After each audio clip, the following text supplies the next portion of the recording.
Welcome again to Cottage Talk. I am Russ Goldman. Joining me right now is Max Cohen and Tony Gold. We are the FJC. In this episode, we're going to look back at Fulham's 2-2 draw against Liverpool at Anfield. Guys, there is a ton to talk about in regards to this match. I think we could have a pretty large live audience. If you're watching live, feel free to share a comment on the show. We'd be happy to share it. If we get a lot, I'll do my best to share as many comments as we can. Okay, guys, let's get going. First of all, let me welcome everyone back to the show. First, Tony, thank you for joining us. He's actually filling in for Giannis, who unfortunately could not join us today. Yeah, Tony, how you doing? Good, thank you. How you doing? I am doing good. Mr. Cohen, how are you doing? You looking forward to doing this show? Yeah, doing all right. I always love doing it with the two of you guys. And this match is probably one of the most talking points in a single 90 minutes, or I guess 100 minutes were played that I can remember in recent memory. There is so much to get through in this, but we'll do our best to talk about all of it. There's a lot of, as they would say in England, a lot of controversy that we'll try to tackle. But let's just start with our opening thoughts. And Tony, I'll go to you. Before I go to you, I'll just share my opening thoughts. I actually, on the Cottage Talk Patreon page, did 5 takeaways. And one of my takeaways was basically number one was, is this a good point? Basically talking about, was it a good point, or is it also a disappointment because we potentially drop points?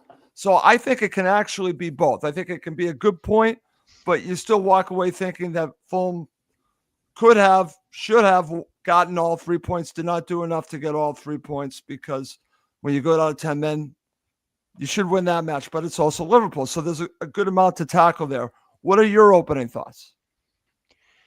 Given where Liverpool are and the way they've been playing, Russ, and performing in recent, games and so on and so forth, that is a good point.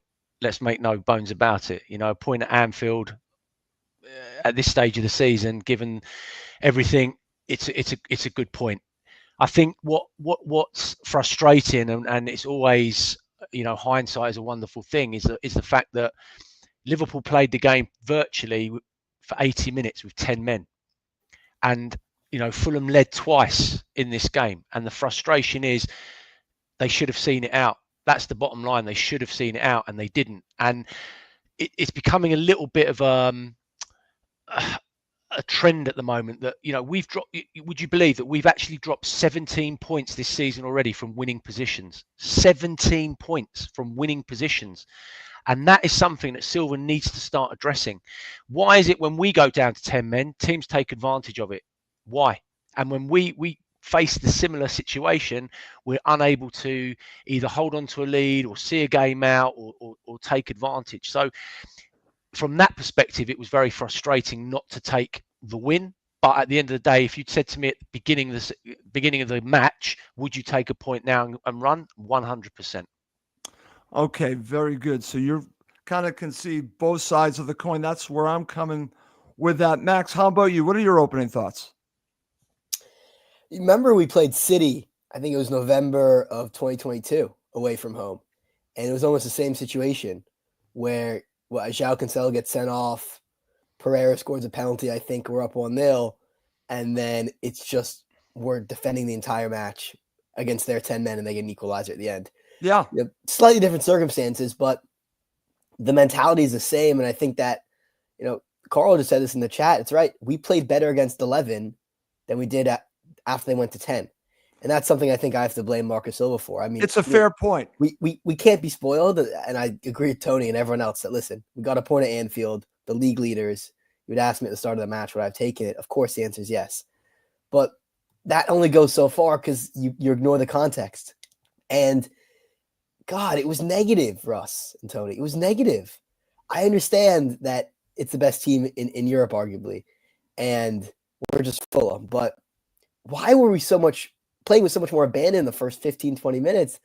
And then it's just, we seem like we had 10 men. And that's what's frustrating, right? Is that I understand that you can't play, expansive football and leave yourself open against Liverpool. But we had the man advantage, and we barely even possessed. And that's what's, I think, getting me upset, is because if ever was a time to win against the league leaders away, it was this scenario. You are This is the 4-0. best opportunity Yeah. we might ever have at Anfield. Well, to be fair, we did win in COVID, but that was This different. is That was true. different This Liverpool is team. true. Right. But yeah, so it's very bittersweet. I think as others have remarked, but I think if we want to talk about Europe, we want to talk about Fulham taking the leap. This was a small club mentality. Okay. And I think this is a fair criticism of how Marco set Fulham up, because I think the way he set them up to start the match, Max, I think you mentioned it, and we mentioned a comment I just shared, is that when we were even 11 versus 11, we were playing a little bit differently. When they went down a man, it's almost like at times we went into a little bit of a shell, and that we were trying to just strictly beat them on the counter. We were more aggressive when it was 11 versus 11. I think that's a fair criticism, Max. Yeah, and if you think about the actual gameplay, right? When you think of 10 men versus 11 men, you think about the space and the chasing and all the running that the 10 men have to do. But because Liverpool had the ball for the vast majority of that match, we were doing the chasing. And then the advantage of having an extra man is when you have possession, you always have a free person, supposedly. But every time we bombed forward on the counter, they had 3 or 4 people back, and we only had 1 or 2 attackers. So the way we set up to play completely negated the advantage of having a man advantage. And the announcers are saying it. By the end of the match, we were the ones who were gassed. We're the ones who had no energy, not Liverpool. And that was just such a tactical error. Tony, what are your thoughts about that? Because I do think that maybe we ran a little bit out of gas. We did not run Liverpool enough. I think it's a fair criticism. What are your thoughts? Yeah, it's a weird one, because actually, when you see how Robinson played throughout the game and how he was bombing on and getting in behind and moving forward into those areas, we were playing quite high and we were getting players in advanced positions. But the problem is, Russ, is we just didn't do anything with it. We didn't do anything with the ball. And I think that really Silva, it's not that he wasn't brave. I just think that actually tactically, he probably needed to change our shape a little bit. And this is one of the frustrating things, is that you're still playing against 10 men. You're still leaving 1 man up front. Yep. Go for 2 up front. Change it a little bit. We don't need to have 4 defenders. Maybe go 3 at the back. Change something. But he doesn't. And ultimately, because we didn't look, there's a lot of Fulham fans out there that have been raving about Diop and Cuenca and how brilliant they were and fantastic their performance was. But at the end of the day, they were part of 2 goals that we conceded, and they were poor goals. Again, 2 really, really poor goals. And we're just not defending well enough out of possession of the ball at the moment. And that's something, again, that needs to be addressed. And it's not. Our last clean sheet was against Crystal Palace. We've had 2 clean sheets in 16 games. That needs to improve. That needs to be, adjusted at some point. So the frustrating thing is Max is absolutely right. With the extra man, we should have taken advantage of that, and we didn't. That's right. And the question is, why didn't we? Why weren't we able to take advantage of that? It's a great point. I want to share this from our friend Chris Goodwin, who happens to be a Liverpool supporter, but is loyal to this show. So thank you, Chris, for joining us, and you can give us your perspective on this as well, which is great.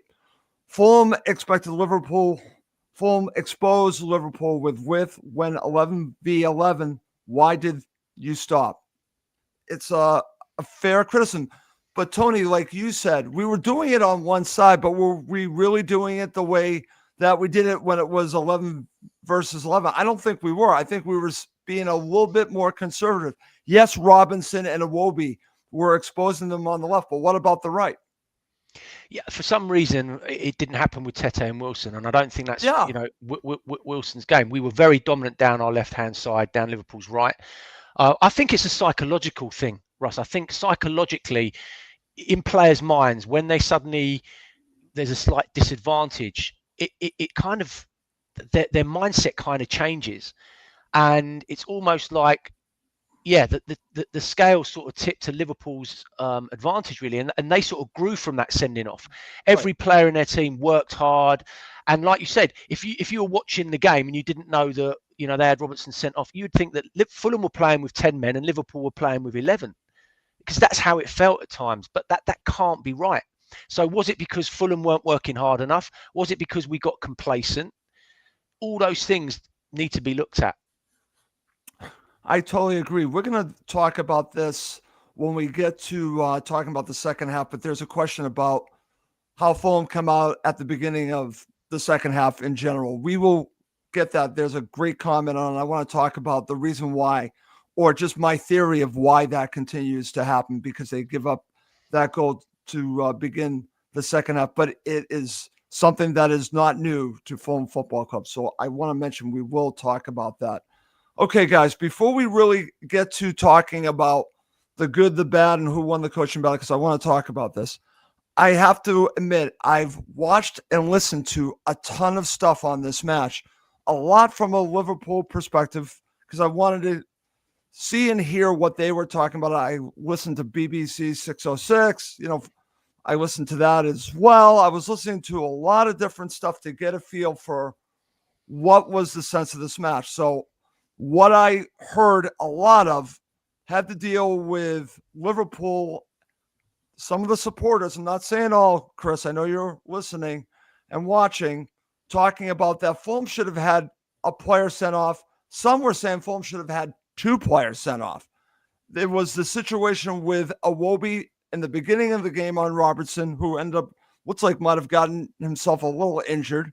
And then you have the other situation, which I think is more legitimate, with you have Pereira on the back of Gravenbach. So I've watched them both several times. I think there's an argument for the Pereira one because it's similar to the Kearney one. But what has bothered me, Max, I'll go to you, is I want to get your thoughts on these 2 situations. The fact that this turns out to be a huge talking point throughout what I've watched and listened to, I think is disappointing, because it should be more about the overall match. So I just want to say that I wish that more of the focus on was about how these 2 teams played, including how Fulham played. But what are your thoughts about these 2 situations? I was blissfully unaware that the Liverpool fans were so deluded. So I heard the announcer in the US say something about the Pereira foul. I didn't even know people want Diop to be sent off. That's insane. Yes. That's just crazy. I think they expect to get all the calls because they're a quote big club, but that's really not hopefully it's not how the world works anymore. But I mean, Luis Diaz should have been sent off, frankly, for kicking Cuenca in the head in the first 10 minutes. That was disgusting. We're not even talking about that one. That was disgusting because he came nowhere near the ball and hit him right in the head, which is serious foul play. But I mean, it's so silly. The Pereira one, first of all, I don't think the Kearney ones are red either. And this one's even softer than the Kearney one. But if you look at what's going on with the refs, I mean, look what happened to Caicedo last week, right? You see in the Spurs-Chelsea match. He went full through, stamped him above the ankle, studs up, and there was no foul called. And I don't know if you guys caught the Villa Forest game yesterday, but Elliot Anderson tugs the Villa winger. I think it was Morgan Rogers, so clearly in front of everyone, and they don't call it. So I mean, the refs are clearly having a mare. So I don't think, if you're talking about referee injustice, what happened at Fulham is nowhere near the top of what happened even in the past 2 weeks. So I don't even know what they're talking about. And for the Robertson one, I mean, the fact that he rolled around so much after that, it was nice he got sent off, because clearly he didn't fancy playing. He didn't fancy 90 minutes at Anfield, so he got what he wanted with the red card. Okay, very good. Over to you, Tony. The reason why I wanted to bring this up is twofold. One, I mentioned this is a lot of the commentary that I have listened to and watched. Also, I believe Marco was asked this on Sky Sports and was not too happy that the focus was on these 2 situations.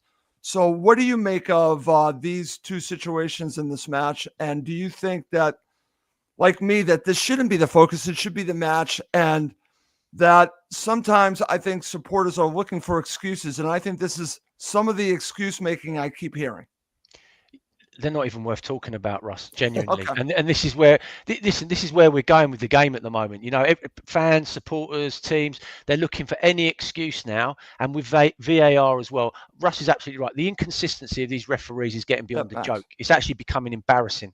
And it's something at the end of this season, they need to sit down and they need to start having some serious discussions about, where football's going. Because when I used to play football, it was a contact sport. You put a tackle in and, there were tackles and there were tackles. Now you literally touch a player and you're getting all of this nonsense. It's becoming beyond a joke. I almost wish that Robertson didn't get sent off yesterday and the game was 11v11, and because we're just talking about the rubbish side of the game. We don't need to get involved in this nonsense. At the end of the day, Pereira was not even close to a red card, and the other one's not even worth talking about. Okay. So ultimately, you know what? Liverpool fans can moan and groan and what have you. Yesterday, we turned up there, we puffed our chests out, and we gave them a game of football. And they're not used to it. They haven't been used to it. And that's what they struggled with. Okay. I'm just sharing the comments, and they're pretty interesting comments. This is from our friend Chris Goodwin. When a player's foot connects with another player's leg, everyone is going to scream for a red card, no matter what team is playing. Thank you, Chris. And Chris is a very good supporter. He's very fair. So thank you very much for sharing that. And like I said, I definitely was wanting to share some of these comments, but I agree with you guys. I just wanted to talk about it because it was bothering me. But like you said, Tony, it's useless to talk about because I want to focus on the game. And here I am. I'm falling into the trap. So let's move on. Let's now focus on the match itself with my section I call the good, the bad, and who won the coaching battle. So let's start with the good. And I think it's easy to start here, Max. I've been critical over his time at Fulham, and I got to tell you, he is probably now the best left back in the world. That's Anthony Robinson. This was an incredible performance. People need to calm down, by the way, Russ. What?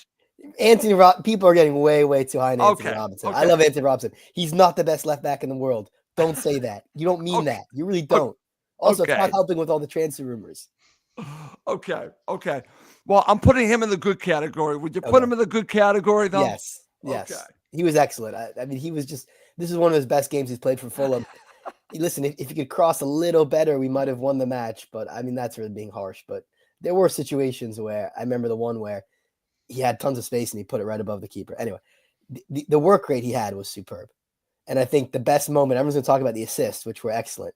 But the best moment for me was when Salah beat him, had a good 4 or 5 yards on him, and Anthony Robinson puts his head down, sprints like Usain Bolt, and just has one thought in his mind: I'm going to get that ball and body out Salah. And that was like, in terms of like a burst of acceleration, a situation being in the box, just one aggressive foot to the left or right, that's a penalty and the game's over. To just get that ball cleanly and just make Salah look like a fool, he was excellent. And the defensive work rate was so good too.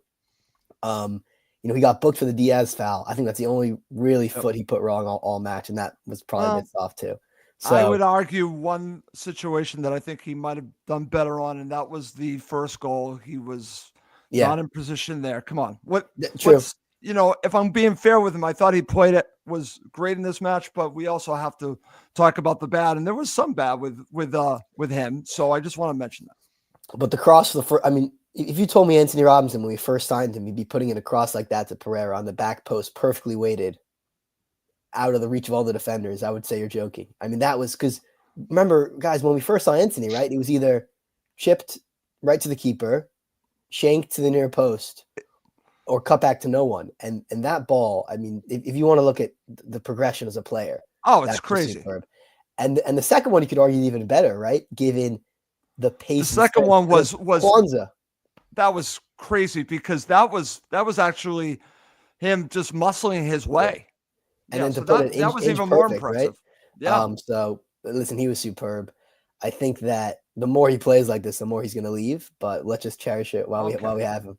Okay, very good. Okay, Tony, over to you. I want to get your thoughts on Jedi. I wanted to put him in the good category. He's already going to be my man of the match, but I did want to mention at least there were some bad moments, but obviously a lot more good than bad. But I think you got to be fair. You got to talk about the good with the bad. But what are your thoughts about his performance? Jedi has matured incredibly well over the last 3 years. His performance yesterday was outstanding from an attacking fullback's perspective. But I think, Max is right again. People need to calm down a little bit with Anthony Robinson. He's playing out of his skin at the moment. He's playing very, very well in the position that he is. And as I say, as an attacking fullback, he's doing fantastically well. For me, the defensive part of his game is still not good enough in certain aspects, and this is where he this is the difference between being a great player and a good player. And I don't think he's a great player at the moment. I think he's a good player. There's a lot of people watching him because of how he's playing and what he's doing, and Silva's allowing him to play the way he is because of the way we're set up. But if you look at his defensive performance yesterday, especially for the first goal, didn't get out quick enough to Salah to close him down, was just ball watching a little bit. Parts of his game when he's out of possession of the ball and in terms of his collective responsibility with the back four, there's still areas that he needs to work on and improve. So whilst, I'm, loving his performances at the moment, and he is a player that has matured massively, there's still elements of his defensive game that he needs to work on and improve. Okay, very good, Tony. All right. Who else would you put in the good category? From yesterday, I think, you can't underestimate Lukic and Berger's performance either yesterday. Again, they went very much under the radar, but, the protection that they're giving us and the battles that they're winning in midfield and just, that partnership is really growing and it's becoming quite important. And it will be really important moving forward. I thought they were both, very good yesterday in regards to that. But obviously the other good is coming away with a point from Anfield. That's got to be a positive. I totally agree. Over to you, Max. Thoughts on what Tony just shared about Lukic and Berga, and also on just getting a point. And do you have anything else you would like to add to the good category? Yeah, I think the first thing I want to say is when we came to Anfield with Cuenca and Diop, definitely second-rate center backs for us. Yep. That was the big storyline pregame. I remember we said that after the post-match show last week. Oh, we're going to miss Bassi. No Anderson either. Hat tip to Cuenca and Diop. They were absolutely excellent for 90% of the match. I know they had slips, and I think the goals are poor goals to concede, but if I think about some of Diop's last-ditch challenges on Luis Diaz, absolutely excellent. I mean, his recovery speed shocked me, and just the timing of the tackles was tremendous. And Cuenca, for his first ever start for Fulham in the league, away at the best team in England, with all that pressure, and after getting kicked in the face 8 minutes in, what he did, I think, was amazing. And I think the recruitment's been superb because this is someone who's barely played all season. So if this is theoretically our fourth center back, and he's playing like that, it's a bright future. They were really, really impressive, I thought. Okay, very good. All right, guys, let's transition. Let's talk about the bad. Tony, where do you want to go with the bad? I've really only got two points to make about the bad, Russ. The first point being the 2 goals that we conceded. Okay. And obviously the second point is that we didn't take advantage of the fact that Liverpool played 80 minutes of the game plus with 10 men. That for me are the only 2 really bad aspects of yesterday that you can, analyze.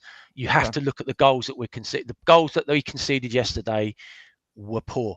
When we went 2-1 up and there was still 11, 15, whatever it was, minutes left, Silva should have shut up shop. Liverpool should never have got hold of the ball. We should have kept the ball. We should have moved it, and that should have been game over. The second goal was particularly poor and really disappointing from my perspective. It could have been avoided, should have been avoided. So for me, those were the only 2 elements that I would say were bad yesterday. Okay. Over to you, Max. Thoughts on what Tony shared with the bad? Would you add anything to that? And what do you think about what he just shared? I think he's absolutely right about to be in a situation where you're leading with a man advantage of 15 minutes to throw away points in that position, as everyone wants to talk about the points dropped. That might be the most frustrating points dropped because the entire match we let Liverpool dictate, I think, the tempo and the momentum, and understandable given they're playing at home and they have a tremendous home advantage with the crowd. It just seems like they were the ones who were just on the front foot, which was just that's I think what lost us the match, is that we sat back, and the mentality, it's hard to encapsulate, I think, but the mentality just seemed like we didn't think we could win, or that we had the lead. It was, this is just going to be temporary. And I think the players felt that too. The other bad I'd say is actually, it feels weird to say this given we scored 2 goals, but I think the attacking play was really bad actually in times. I remember 3 or 4 situations when if just one pass had been hit to the wide open player in 10 yards of space instead of overhit, we get a goal. And we didn't take it like Iwobi and Wilson on repeated instances. Both of them had someone free in the middle and just misplayed a simple pass. And given how good we were for the opening goal, when every pass was perfect, we lost that almost immediately after we went up to a man advantage. And that's what I can't get my head around, is how these players who... How strange is that? How strange And you know what, Russ? Yeah. I think it was really bad, and we'll talk about this in the coaching more, but I think it was terrible that Marco Silva left Traore on the bench. We're going to get there. Okay, I'm glad that's criminal. I couldn't quite understand why he left Wilson or Iwobi out there, and you have the guy who's the most dangerous counterattacking player in the league, and you just let him rot on the bench. Okay. I know Tony has some thoughts on this. Why don't we talk about it now? Okay, I'm glad that you said that. Let's put that in the bad category, because we'll talk about the coaching battle. I think this comes up in there, Tony. You and I talked about it. I totally agree with both of you on this. Why was Traore only on for 3 minutes in stoppage time? I don't understand what's happened. I don't know what's going on with Traore at the moment. You know, he starts the season on fire. He's one of the first names on the team sheet playing. Suddenly, then Nelson comes in, has a run, and then we've hardly seen him. We've hardly seen him, and I can only assume that it's because of his end product, Russ. He was woeful. Let's be honest. His performance in his last game was not great. Yeah, he wasn't great at all. So I can understand why he's gone with Wilson. But Max has absolutely hit the nail on the head. Liverpool are down to 10 men. You've got a beast of that player that can come on and literally run players into the ground, and he brings him on with 3 minutes to go. It's nonsensical to me. Honestly, it really is. And like Matt said, Wilson, he'd run his game. He'd done. He was done after 60 minutes. There was nothing coming from him. So get him off, get Traore in for half an hour, and let him run at them. Just give him the opportunity to go. We know he's very hit and miss once he gets in. And I mean, he had that shot at the end, which, to be fair, Alisson made a good save. Should Traore scored? Possibly, but it was one of those situations. But you've got to give a player like that at least half an hour, especially with Liverpool down to 10 men. You have to. I totally agree with that. That's why I wanted to bring that up, because I think it's a valid criticism. So let's now go to the coaching battle. Okay, let's finish up this section talking about who won the coaching battle. So this is interesting because I think Marco, Max, set Fulham up well. Now, I was one that was saying be more defensive, be like the match against Arsenal and Man City. He didn't do that. He absolutely didn't do that. I think the tactics were right, 11 versus 11, but now we're talking about, I think they changed a little bit after they went down a man for whatever reason. The substitutions, the late substitution by Traore, like you're talking about, both of you, I thought was an error in judgment from Marco. I also want to give credit, and I know Chris is listening, but I thought about this before. I think that Slot made some very good substitutions, Max, and he changed his shape after, obviously, they went down to 10, and I think he changed it possibly a few times to counteract what Fulham were doing. He is a tactician. I think he won the coaching battle. I'm going to give this to Slot. I think he outdid Marco in this. What are your thoughts? Yeah, without a doubt. And that's why he's managing the team who's top of the league. He's a great football mind. Give him credit. I don't think anyone, least of which Liverpool fans, thought, okay, the first year after the Klopp era, you're going to have your most successful season maybe in recent memory. So credit to Slot. I think the main thing I want to say is they went down to 10 men. And I want to ask you guys, what changed in the formation? They dropped Gravenberch to center back. Right. I don't understand how they made it seem like nothing actually had happened, because I honestly did not see barely any change in formation other than when we had a counter and we had a couple more people. Apart from that, as Tony accurately said, you tell someone who just turned on the match after minute 18, oh, who's down to 10, they'd say Fulham. Right. And I think that's down to the manager, because and the announcers kept saying this on the broadcast I was watching. They said Arne Slot did not make a sub right after the sending off, which most managers you'll see you do that.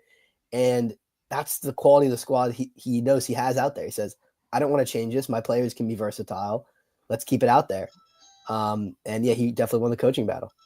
He did, and let's be honest, the substitutions of Jota and Harvey Elliott really changed the game back for Liverpool when they Nah, came up. Harvey Elliott didn't do anything, Russ. Harvey Elliott was Okay, absolutely anonymous. He needs that's to not get a true, life. and you know that. He That's didn't do not true. anything. Jota scored. Harvey Elliott was just out Okay, there doing I little fancy disagree. tricks and I good for disagree. him. You're just mad that he left Fulham. I'm mad too. Okay, over to you, Tony. Your thoughts. Who won the coaching battle?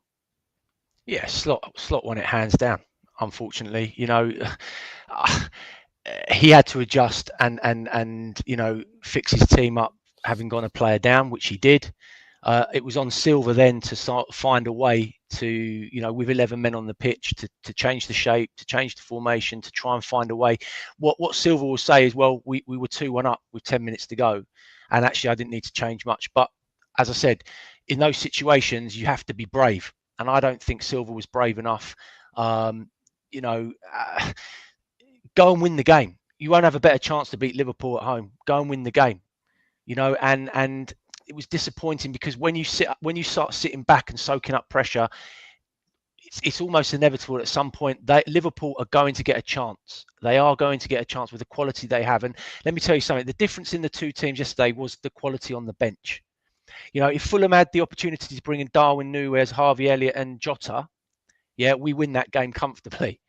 And that's the bottom line. When you look at their bench and look at our bench, the quality of the player that you're bringing on and bringing off is it's a whole nother level. So, look, ultimately, Slot will take the point because they had 10 men.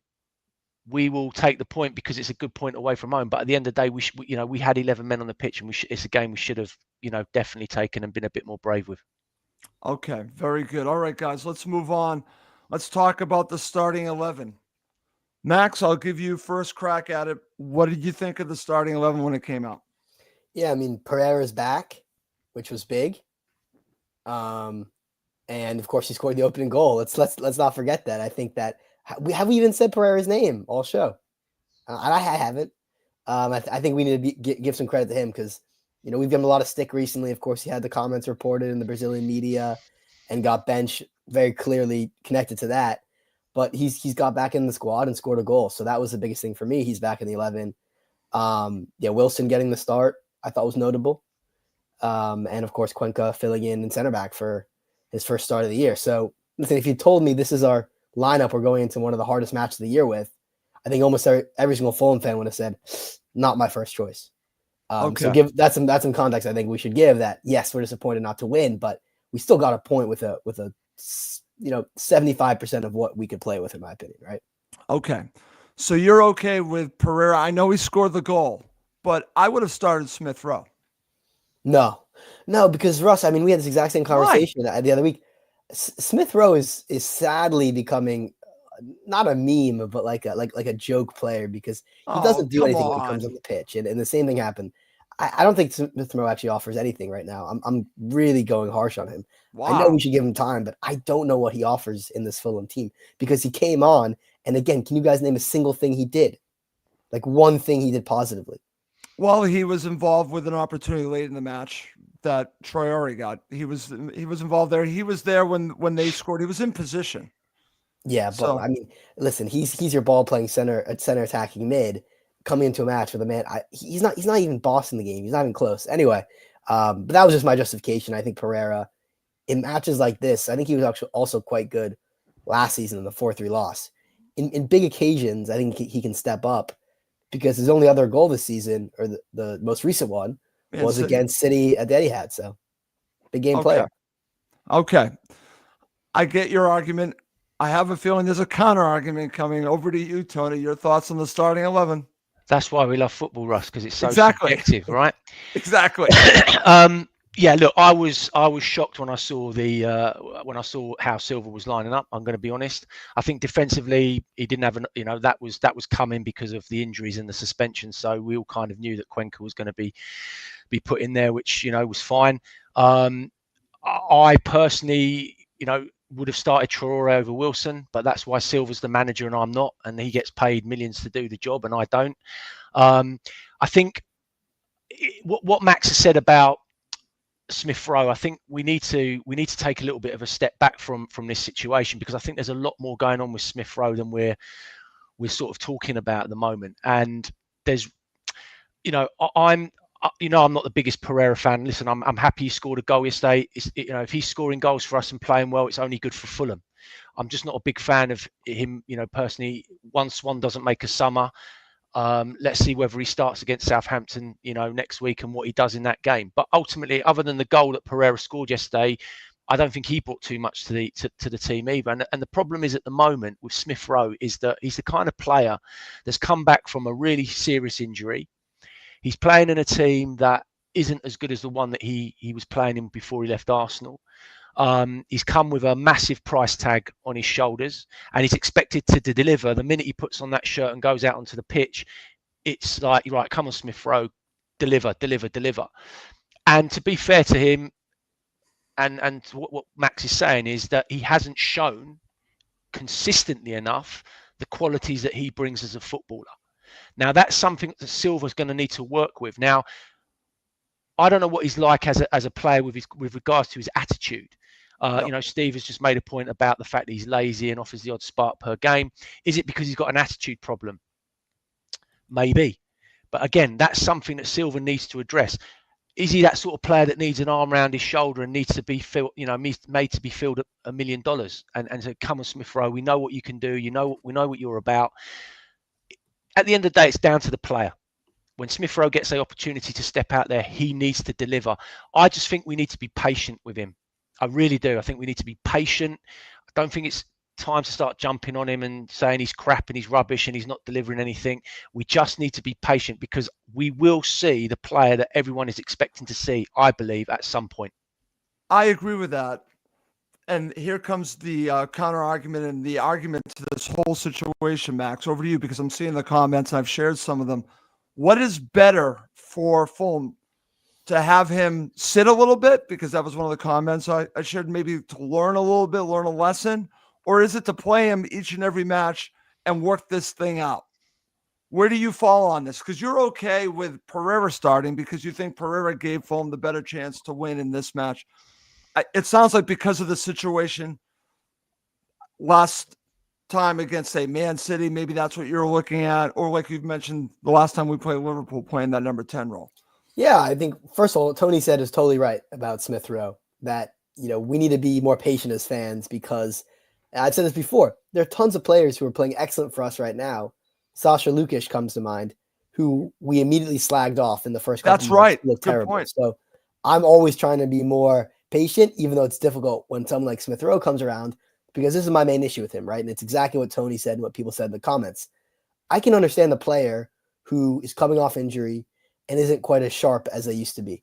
I can understand a player who is in a new system, in a new club, in a new environment. I can understand all these things take time. But what I can't understand is a lack of effort and engagement. And that's my issue with Smith Rowe, is like, listen, if he was running his socks off, pressing, seeming in every moment to be engaged and wanting to improve, I think I could definitely put aside what's going on the pitch. But fairly or unfairly, and we can debate this, I think there's a perception that I feel that he's not giving 110%, that he's a bit lazy out of possession, that he doesn't offer everything that a Harry Wilson, for instance, could. Because if you look at technical ability, maybe Harry Wilson is not where Smith Rowe is, at least. Maybe that's harsh, and they're both technical players. But, Smith Rowe is more highly touted than Wilson at Arsenal, than Wilson ever was at Liverpool. But what Wilson does, undeniably, is he takes every opportunity and treats it like, this is my last match. I'm going to run the socks off. I don't think Smith Rowe does that. And I think the main issue we have as fans as well is anonymity. You cannot go on the football pitch in a number 10 role. You're supposed to be the fulcrum of our side, and you can't go in there and go missing. And I think that is directly connected with work rate. Because listen, even if it wasn't coming off in an attacking sense, you could see him chasing, you could see him pressing, you could see him making runs. I don't see that from him. Listen, I agree with all that, but do you think also, I think we as supporters are looking at the price tag and we're thinking we need better out of you. I know I've done it. I've totally have done it. And this is from Steve Reynolds. And I want to share this. If you pay $32 million, you expect more. Look at Nelson hit the ground running. And I agree with that. I expect more, but to Tony's point, maybe it just takes time. And to your point, the Lukic situation. Maybe he just needs more time, Max. Yeah, I mean, I'm not writing him off completely. I think you're right. He does need more time. But, I mean, it's weird to say because we were so critical of Pereira, but when I'm going into the festive run of fixtures, it's Southampton, Yep. Bournemouth, Chelsea. I think that's the Yep. next three. I want Pereira as my number 10. I want him in there. I just do. I think that even with the issues I have with him, I think Pereira offers more in goals and assists, or at least potential. I know this season he's been underperforming, but Yep. I think I want him in the side. Okay, well, he will be out for the next match. He is suspended. So he's out for the next match. So Emile Smith-Rowe will be playing that match. And it'll be interesting to see what Marco does moving forward. Is there an issue with him, an attitude issue? I don't know. But it's a valid question to ask. But I think it's also valid to talk about what our friend Tony brought up. Maybe we just need to be a little bit more patient because that talent's there, Max. You would agree. The talent's there. We just need to see it each and every week. We weren't seeing it from Sasa Lukic, like you just mentioned. Now we're seeing it each and every week. Maybe it just takes time for it to come out. Yeah. Or Russ, we can put Iwobi in the 10. We can do that too. We can absolutely do that. I'm not disagreeing with putting Iwobi there, but I'm putting Emile Smith-Rowe against Southampton. I'm disagreeing with you on this, but again, that's just how I feel about that. All right. Coming up next, we're going to break down the match, look at both halves, and we'll end with man of the match. Okay, guys, let's get to it. Let's start with the opening stages of the match. And Tony, I'll go to you first, and then I'll go back to you, Max, to talk about the goal. But just before we get to the goal, what were your thoughts about how Fulham started the match and their approach? I thought they started the game very positively. Took the game to Liverpool. I don't think Liverpool were expecting it, if the truth be known. And I think they got a little bit of a shock. Then we took the lead, absolutely deserved to. And then you get the sending off and you're thinking, wow, things have gone from, good to better. And I was really looking for Fulham then to sort of push on and really dominate the game and dictate the game. And it almost like we just stagnated to the end of the half. And again, that's something that will need to be looked at and the questions will be asked why. But in terms of how we started the game and how the half went, I thought, to go in at half time 1-up was positive. And you're thinking, they're going to come out second half. Silva might adjust a couple of things, maybe change the shape, maybe, do something a little bit different to try and, kick on. But obviously, we'll come on to it, but that didn't quite happen. It did not. Okay. Totally agree on that. Let's go back over to you, Max. Let's talk about the first goal for Fulham. Like Tony mentioned, we started bright, and then you have this wonderful pass from Harry Wilson, which leads to Jedi, and then Jedi finds Andres Pereira with a wonderful cross. So thoughts on this goal? This was actually classic Fulham, and also it shows the progression of Anthony Robinson with this cross. Yeah, I mean, it's a great team goal as well. I think Diop plays the initial ball up to Wilson. It was a great touch, and that crossfield pass, I think it was to Iwobi, right? And then as the overlap comes from Robinson, was just excellent. The cross itself, I'm going to make the statement that's a bit controversial. I think the finish is much better than the cross. It's a very good cross, don't get me wrong, because it puts it in the area where the Liverpool defender can't get it. Yep. But it's a bit overhit because it forces Andreas Pereira to do a crazy flying volley. But he loops it, I think, superbly. It takes a deflection, it does, but he gets out on target. And that's I think, a great finish from him. It's being perhaps a bit underrated because it took a deflection. But the control just to cushion that and not blaze it over, not to shank it, but perfectly time that shot, that's a great goal by Pereira. Definitely a great goal. Now Fulham are up 1-0, and things are probably looking very different at Anfield at that point because I'm sure that the supporters were not expecting that. And to be honest with you, I wasn't expecting it either. I thought it was going to be a cagey match, but Fulham actually changed how that they were going to set up from the last match against Arsenal. They were more aggressive, and it led to this goal. So Fulham started out positively. And Tony, over to you. Things got better right after that when you have the red card for Liverpool, and this went to VAR. This was the right call. We can talk about it a little bit, get your thoughts on it. But when you look at it, Robertson does foul Wilson, and he is the last man. He was played onside, so this was the right call. So an interesting part of this is that the whistle was blown, and that's why Fulham got the free kick, which Harry Wilson actually was not far off from scoring. Let's talk about this whole situation and your thoughts of the red card for Liverpool. We haven't spoken about it actually, and to be honest, I forgot about it, but you've just reminded me, and actually it's a really, really big point and point in the match, is that when he's made the foul and Wilson's gone down, yep, Raul has an opportunity to just smash that ball into the back of the net. He does. And kill and that he scores in that moment, Russ. We're Game talking over. about a whole different game. I'm not sure what he's trying to do, but he sort of tries to dink it or tries to be really too clever with it, and he does nothing. It just sort of goes up, loops, falls, and that's the end of it. And then obviously, the ref comes back, gives the red card, rightly so, definitely a red card. But why didn't Raul just finish that ball off? Why did he just not put it in the back of the net? And just literally, it was just so nonchalant. And actually, I'm just coming back to that point, thinking he's got to score there. He's got to bury that. He's got to absolutely bury that. And then at 2-0 with 10 men, I think you're looking at a very different situation from that point on.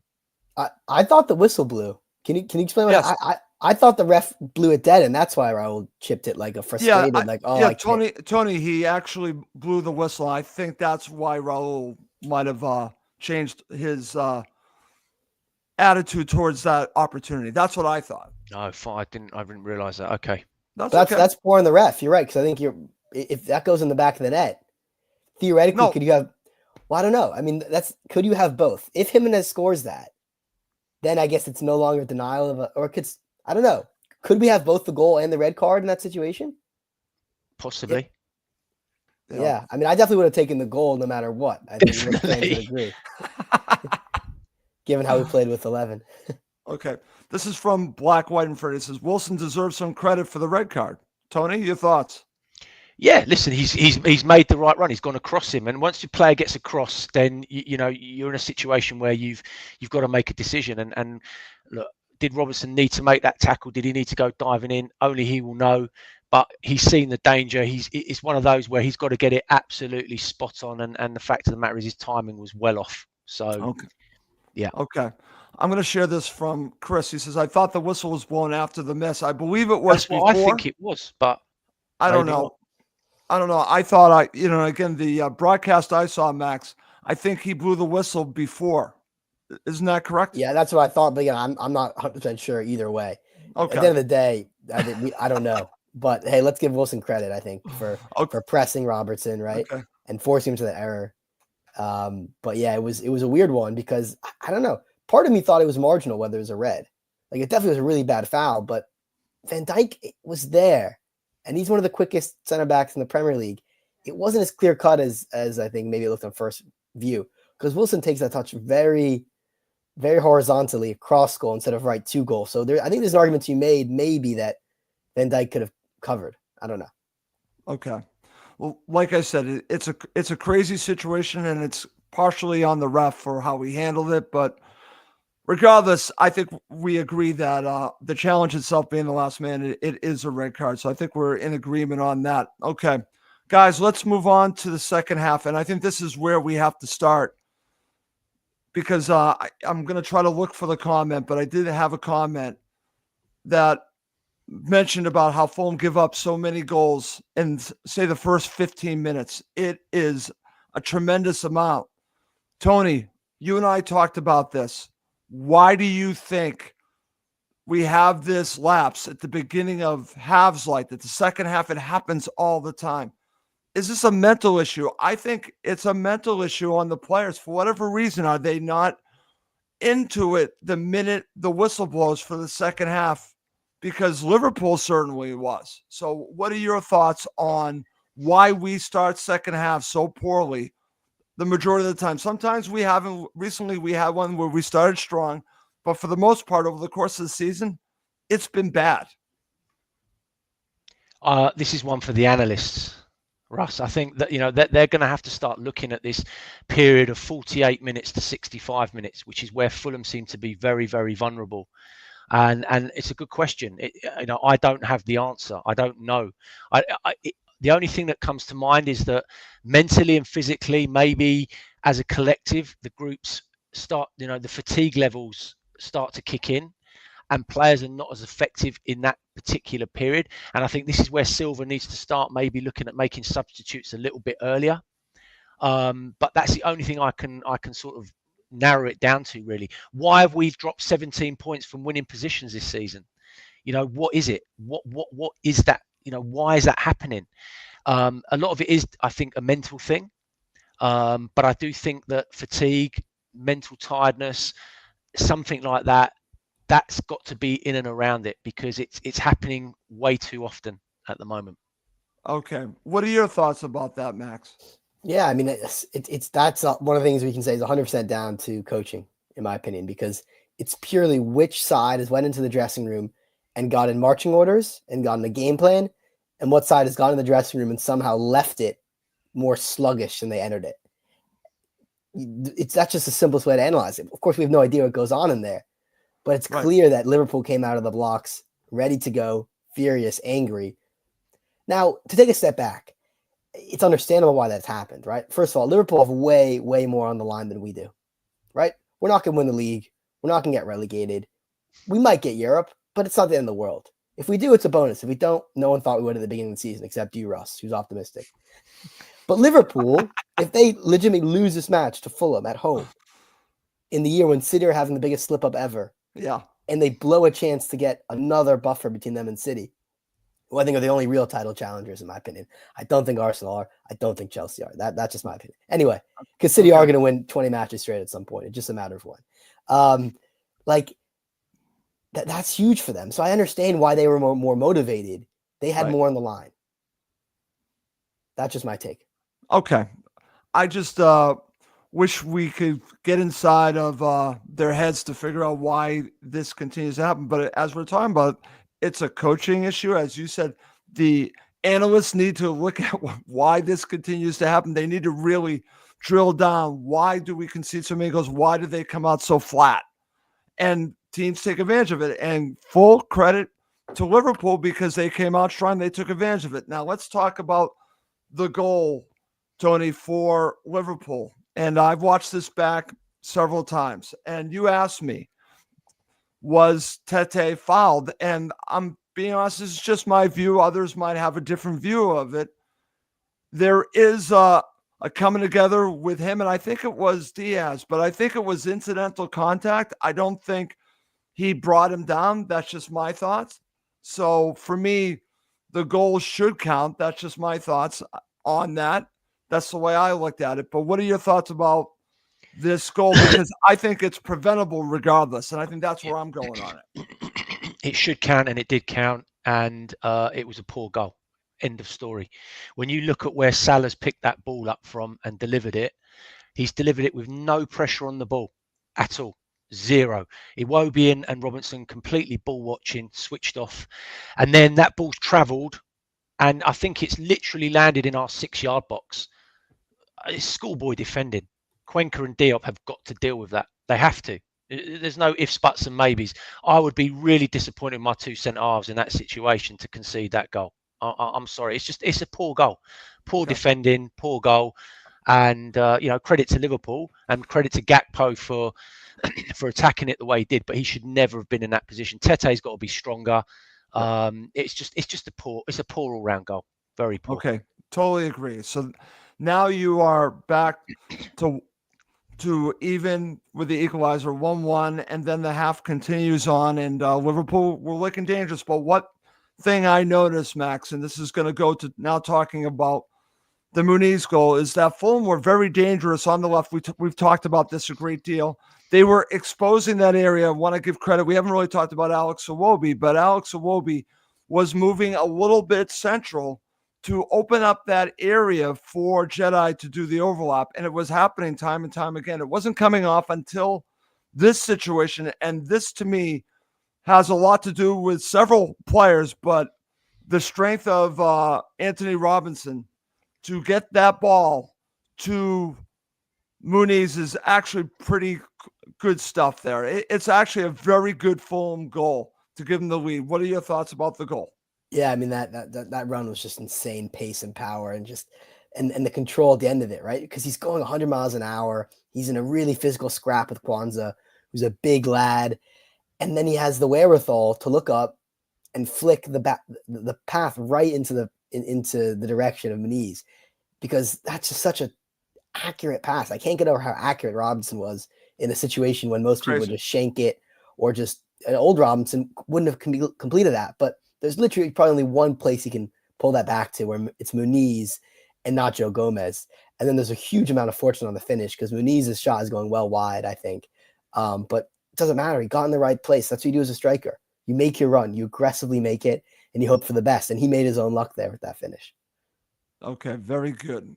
Good stuff. All right, Tony, let's now go a little bit forward and let's talk about the equalizer from Liverpool. Their second, this one from Jota. You and I talked about this a lot. And what's disappointing here, and I've told you this, is that I'm watching the broadcast, and Max, I'm sure, heard this as well. They're mentioning how well Cuenca has done in the match and how he hasn't put a foot wrong. Literally 5 to 10 seconds after that, Jota does a number on him and they score. So your thoughts on the equalizer, the second equalizer for Liverpool? Yeah, it was frustrating, Russ. And again, they will be disappointed with the way they conceded that goal. Again, too deep, didn't get tight enough. Cuenca's been, he's on the wrong side as Jota brings that ball, so he can't. There's no way he can recover once he turns. And then with someone with Jota in that position, with the quality he's got, it was a great finish.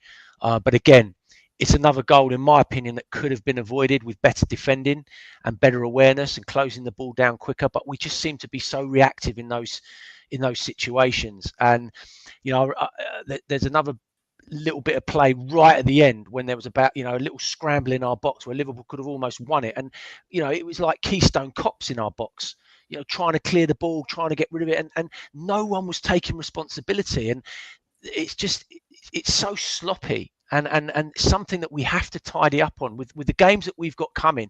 I'll tell you, we defend like that against Chelsea, they will rip us apart. I'm telling you now, they will absolutely rip us apart with the quality that they've got going forward. So we need to really, over the next week and a half, certainly before the Southampton game, we need to start, shoring up that defence and defending those situations better. Totally agree, Tony. That's why I wanted to talk about it. Listen, and I'm glad that I shared this comment from Robert, who was at the match.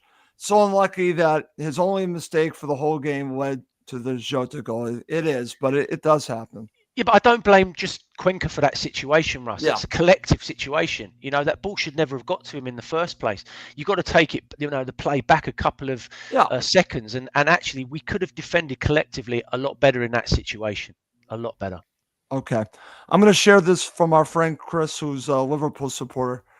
I'm banking on Fulham beating Chelsea. Thank you, Chris. Thank you. Thank you. You can join us anytime now. Thank you. Of course you do anyways, but we appreciate that. Okay, guys. So after the equalizer, you have a crazy situation, Max, at the very end of the match where Liverpool are all over Fulham. And then you have the situation with Adama Traore having a shot. It was right on target, but that was really the only opportunity. You're shaking your head. What are your thoughts on the late stages of this match? I thought that was it. Russ. It just absolutely stank of United away in a good way. I mean, like, it felt so much like United away. You thought he was going to score. Yeah, we were so patient. That's the thing we were missing for the entire second half, was in our attacking positions. We had an extra man. We took a moment, we took a breath, and we passed, which is, again, that's basic schoolboy stuff when you're learning how to play football. It's like, don't rush. If you have space in the final third, scan your options. And it was great passing, because every successive pass just made sense. And then Traore does really well, actually, to create a bit of separation, I think, with Gomez. I don't remember who the defender was, but he gets past him. And I mean, listen, I don't want to talk about it, because it's like, literally, I've said this thing so many times, but that's the reason why Traore is at Fulham and not starting. It's like, if you could finish those type of chances, yep, no problem. top class player, but it wasn't even that bad of a shock, guys. I mean, it's not like he put in Rosette, but you just have to score. I mean, there's nothing more you can say other than in that situation, that has to be going the back of the net. It has to be. Totally agree. Totally agree with that. And so the match ends 2-2. And like we mentioned at the beginning of the show, you can look at it both ways. It's 2 points dropped, but it's still a valuable point for Fulham Football Club. And I think it puts them in a very interesting situation where I think if they win 2 out of the next 3 at halfway, they are in really good position to get into Europe. They really are. So the point, I think, is valuable, but it's also disappointing because you're playing against 10 men and you should win those situations. I know who they're playing against, but you have the advantage. And as we've said during the show, at times it looked like Liverpool had the advantage over Fulham, and that's disappointing. All right, guys, to end the show, man of the match. I'm going with Jedi for obvious reasons. If you're watching live, feel free to share who was your man of the match. I think it begins and ends with Jedi, but that's my opinion. Over to you, Max. Who's your man of the match? Yeah, man, it's Anthony Robinson. There's no doubt about it. Defensively, offensively, all over the pitch, our most dangerous player. 2 assists in the away match at Anfield. That's take a bow, son. He was great. Okay, I've got a lot of comments coming in. We've got Stephen Murray saying Robinson. I don't even know if I should share this from you, Chris. Man of the match, Arne Slot. Get us a point. Okay, enough. I shouldn't even share that. Okay, over to you, Tony. Who's your man of the match? Yeah, it's crystal clear. His performance was on another level in terms of what he gave Fulham going forward. As I say, defensively, I think he could have been a bit better, but in terms of his overall contribution to the game, head and shoulders the best player on the pitch from a Fulham perspective. Okay, I'm sharing this from our friend Robert, who was at the match. 100% Robinson, but special mention for Diop. Your thoughts, Tony? Yeah, look, you've got to give Diop credit. You have to give him credit. He's come in, and to be honest with you, he's done really, really well. Yeah, look, again, we can talk about individual moments in games, but overall in the matches that he's played, he's rarely put a foot wrong. He hasn't done the classic Diop that we've known in the past. No, he's come in, he's been solid, he's won his headers, he's won his tackles. He's been a bit of a leader in there as well, and you've got to give him credit. And I think that Silva's going to have a headache when Anderson gets back fit. He's going to have a headache. He's going to have some tough decisions to make. Okay, very good. I've got some interesting comments going back and forth about Jedi. This is from Chris, who says, if Jedi wants to play in Europe, he knows what he needs to do in January. No, he doesn't, Chris. I'm going to just share that. And then Black, White, and Fred answers him. Carry on winning with Fulham and get Europe next season, Chris. So that's the whole thing. I think if Fulham continue to win, Jedi will stay, guys. I'm going to end talking about this whole thing because there's going to be continued speculation with Jedi. I don't think Fulham should sell Jedi regardless of how much is going to be offered, because I think it would really just not destroy Fulham, but it would really hurt them a great deal because they've created this identity and he's a part of it. You don't need to sell him in January. Max, how do you feel about this? If someone came with 60 million pounds, no, I sell him. Yeah, that's just my opinion. That's my opinion. No player is replaceable. We saw that with Paulinho.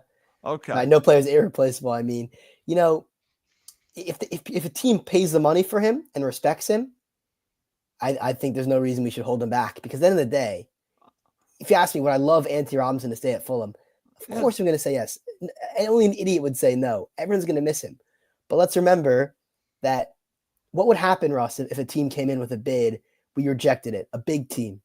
Right. Not United, right? He shouldn't go to United. But let's say actually a good team came with a bid, like a Liverpool or like or an Arsenal, I don't know, or City, right? An actual big team. Could we begrudge him for wanting to leave? And I know it would be the wrong decision because he wouldn't play, but every player deserves a chance at the best, right? As fans, we have to admit that.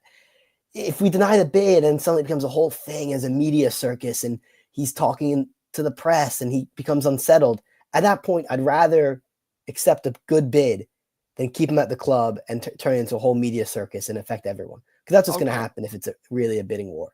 Okay, but my counter is not in January. If you're talking the summer, I'm there with you, okay? But I think you have to put Fulham first, and you're putting Anthony Robinson first or any other player if you're going to do that because they're going to be upset. They're professionals. They need to honor their contract. I know people hate when I say that, but you would really disrupt this team, Max, if you did that. You really no doubt would. about it. No doubt about it. And of course, I think everyone prefers summer moves in January. But all I'm saying, Russ, if it's an acceptable bid, we should consider it, at the very least. Okay, 100 million. Robert puts down.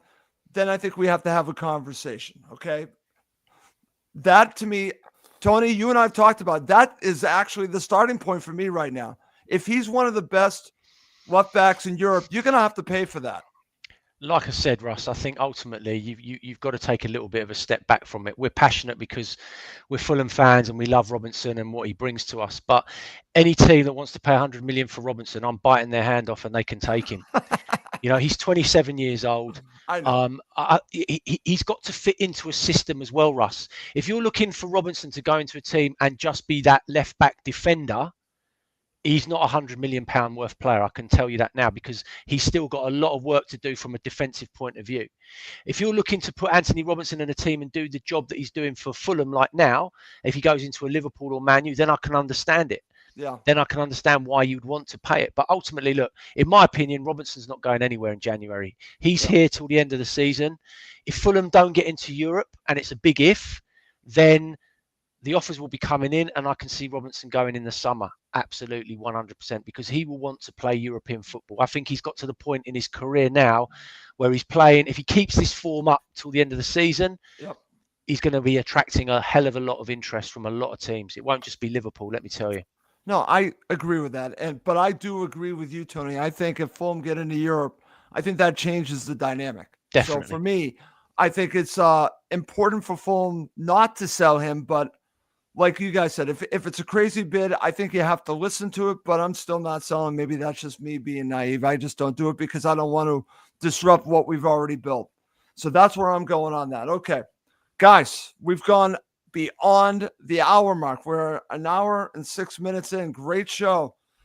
Tony, thank you so much for joining us again at short notice. Thank you for having me. I loved it. Brilliant. Okay. Mr. Cohen, thank you so much for doing the show. Always a pleasure. Great to talk Fulham with you guys. Okay.